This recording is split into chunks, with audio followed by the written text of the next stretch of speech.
समुद्र से पार भी नहीं पहुंचेंगे। इसलिए कथा भागवती शुभा, भागवत की कथा को सुनना चाहिए, सदा सदा ध्यान करना चाहिए, भगवान की भक्ति करनी चाहिए, ऐसी बात कही। देखो महाराज ये भागवत की कथा कैसी है। निगम कल्पतरोर गलितम फलम सुख मुखादमृत द्रव संयुतम पिबत भागवतम रसमालयम मुहुरो रसिका भुवि भावुका। ये वेदों का पका हुआ फल है। निगम कल्पतरोर गलितम फलम, ये जो भागवत है कैसा है, वेद रूपी वृक्ष का क्या है, ये पका हुआ फल है। पका फल कैसा होता है, जिसको बूढ़े भी खा सकते हैं, बच्चे भी खा सकते हैं, जवान भी खा सकते हैं। गला हुआ है, सड़ा हुआ नहीं है। सड़ा हुआ तो खाने में योग्य नहीं होता, लेकिन जो पक जाता है, पकने के बाद बिल्कुल गल जाता है, वो ग्रहण करने, ऐसा ही अर्थात जिसको सब ग्रहण कर सकते हैं। गलितम फलम, और उसकी विशेषता क्या है, शुक मुखादमृत द्रव संयुतम, जिस पर तोते की चोंच लग गई है, मीठा और ज्यादा हो गया है। वेदों का फल है, वेदों का पका हुआ फल है। इसको पिबत भागवतम, इस भागवत का पान करो। कब तक, रसमालयम, आलय अर्थात मृत्यु पर्यंत इसको याद करते रहो, सुनते रहो, इसको धारण करते रहो। रसिका भुवि भावुका, ऐसा रस पान करो संसार में भावुक होकर के कि हमने अपने कल्याण के लिए भागवत की कथा को सुनना है, अपने आचरण में लाना है, जीवन बदलने के लिए इसको सुनना है। इस तरह से प्रतिदिन याद करते रहिए। देखो महाराज, जैसे दूध गाय से निकलता है, दूध अलग होता है, लेकिन दूध से निकला हुआ अंतिम विकार क्या है, मक्खन है। दूध का स्वाद अलग है और मक्खन का स्वाद बिल्कुल ही अलग है। ऐसा ही ये भागवत है, वेदों का, शास्त्रों का सार है। वेद शास्त्र जानने में मुश्किल है, भागवत सरल है। जैसे पूरे के पूरे दूध का पहले दही बनाना पड़ेगा, खट्टा डाल करके दही का मंथन करना पड़ेगा, तब कहीं मक्खन निकलेगा, ऐसा ही। और जैसे गन्ना है, गन्ने से निकाल करके जैसे शक्कर का स्वाद अलग होता है, गन्ने का अलग, लेकिन गन्ने को कौन खा सकता है, जिसके दांत होंगे।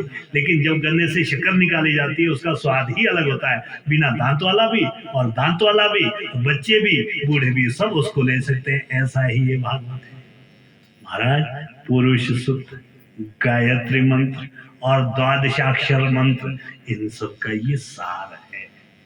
इसलिए इसको सुनिए, इसको धारण करिए।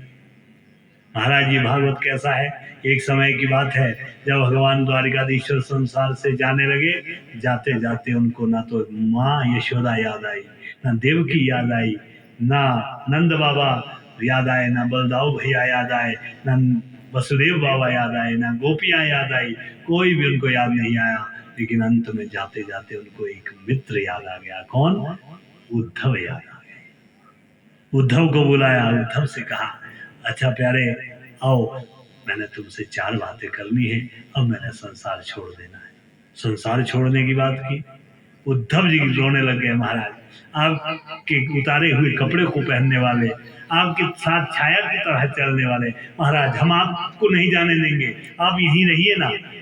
लेकिन भगवान ने निर्णय ले लिया कि मैंने तो चले जाना है, मैंने तो संसार छोड़ देना है। लेकिन इस उद्धव को क्या करा?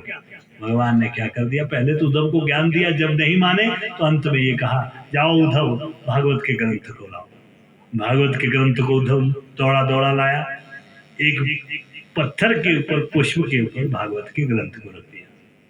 देखना उद्धव तूने। अब उद्धव ने अपनी आंखें बड़ी बड़ी कर दी, भगवान ने अपनी आंखें बंद कर दी, ध्यान लगा दिया, और जैसे ध्यान लगाया, भगवान के रोम रोम से तेज का पुंज निकल गया, तेज निकल गया, बादल का जैसा टुकड़ा बन गया, आकाश में घूमने लगा, देवता दिखने लगे, देवताओं की दृष्टि बंद हो गई, देख नहीं पाए।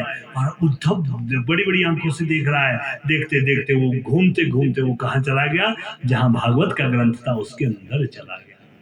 श्रीमद् भागवतारणम, भागवत के समुद्र में भगवान का वो तेज निकल गया, तेज छुप गया।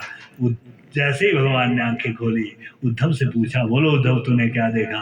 महाराज मैंने तो बड़ा आश्चर्य देखा, गजब देखा महाराज। मैंने तो ये देखा कि आपका तेज भागवत में समाहित हो गया, आपकी आत्मा भागवत में मिल गई। ठीक देखा उद्धव तूने, आज के 4 दिन बाद संसार भी नहीं रहेगा, द्वारिका भी नहीं रहेगी, मैं भी शरीर छोड़ दूंगा।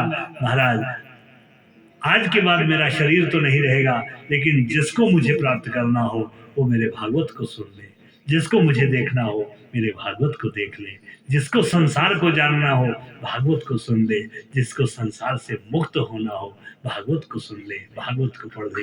इसी में मैं कहीं बांसुरी बजाता हुआ, कहीं नृत्य करता हुआ, कहीं भक्ति का ज्ञान देता हुआ, कहीं मुक्ति का प्रसंग सुनाता हुआ इसी में मिल जाऊंगा।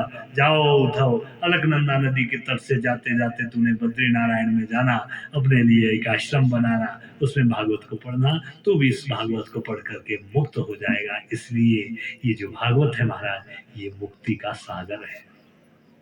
भागवत मुक्ति के लिए पढ़ा जाता है, भागवत भक्ति के लिए पढ़ा जाता है, भागवत संसार से वैराग्य लेने के लिए